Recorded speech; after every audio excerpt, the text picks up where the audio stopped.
everything Speaker Pelosi does is calculated. I think she's a brilliant strategist. I'm a master legislator.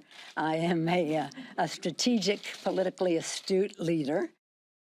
House Speaker Nancy Pelosi's decision to rip up her copy of the president's State of the Union speech was a calculated strategy or a purely emotional response.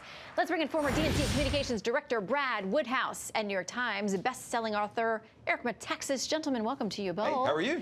I'm good. Listen, there have been so many fawning articles praising the speaker throughout this whole process and saying even when it looked like she was losing, she was really winning, and you should know what's going on.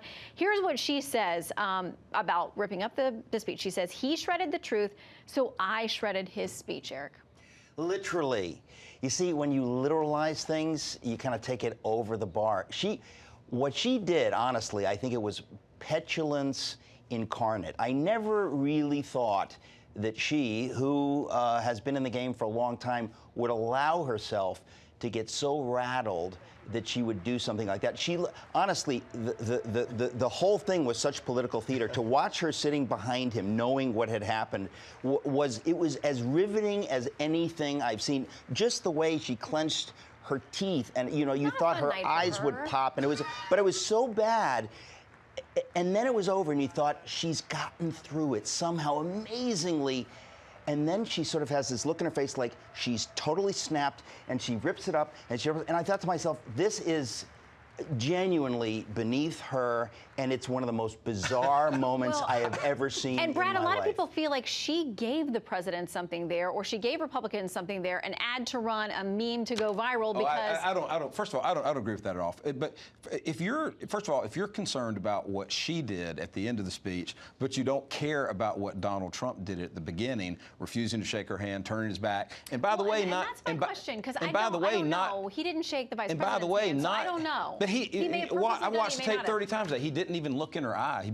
And so look, they're not besties right now. Well, they're exactly right. But so you can excuse his behavior, but condemn. I'm saying either one of them. But condemns hers. But let me say something. Yeah.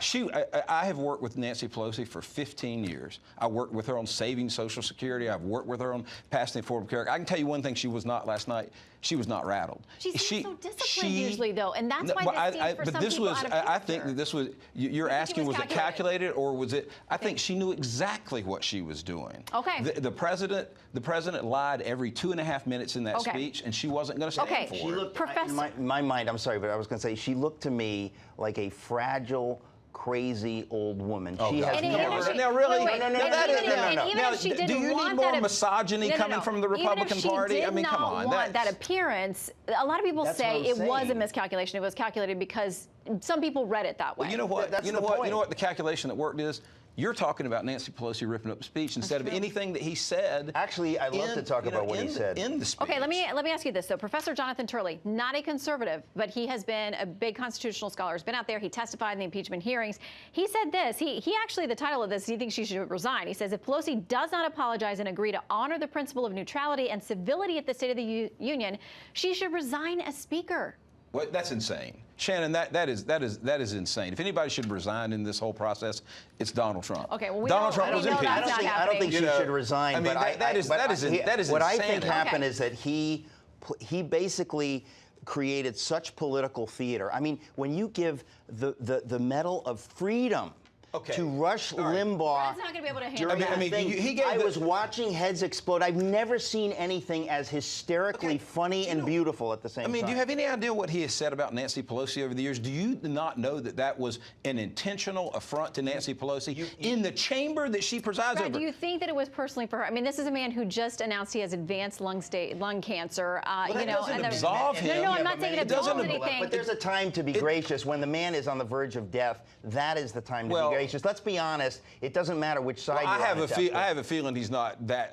Hopefully, he's not that close to death. Hope. We all hope he's not that close to death. But I mean, the things that he said about Nancy Pelosi over the years, and then to hijack the House chamber that she presides over to give him, of all people, the presidential medical freedom. That proves my point that Trump got under her skin and rattled her. She did Well, I not think see that coming. He did so many things during the speech that I thought her head was going to explode. And I think at the end, I don't think she was planning to do that. I think she lost it. I think if you look at earlier videos, she thought about doing it during the speech. She did, because you can see that there were earlier attempts or tests at it, a test run. Very quickly, I want to say that there is the brother of one of the men who was mentioned in the speech. He was killed, shot to death. He was very upset when she did the tearing of the speech. He said it felt like she ripped our hearts out. All of the guests, we couldn't believe it. I don't care how you feel about somebody. That was the most disrespectful I've ever seen. I just couldn't believe it because his brother's name was in that speech. Well, but this is the whole point, is that you do not expect that from somebody like Nancy Pelosi. You expect her to be civil, to do her job.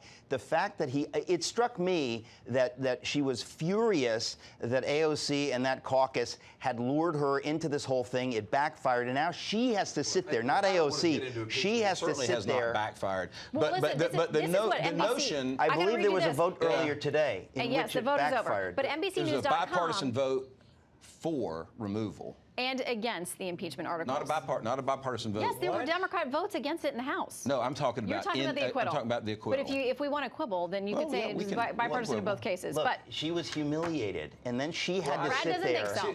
She had to sit there. Her dentures almost cracked. No, I mean, it was like we're not one of talking these. about dentures. No, but Okay. I'm just telling you. Okay, we're done. Look, I mean, these We're are done. personal attacks against a woman are not Okay. going to bode well All right. for you. I think most you. Americans for saw what I Republicans. saw. The woman was ready to Okay, crack. goodbye. Okay. Gentlemen, you're not ready to crack, but I am. Okay, thank you very much. Good to see you both.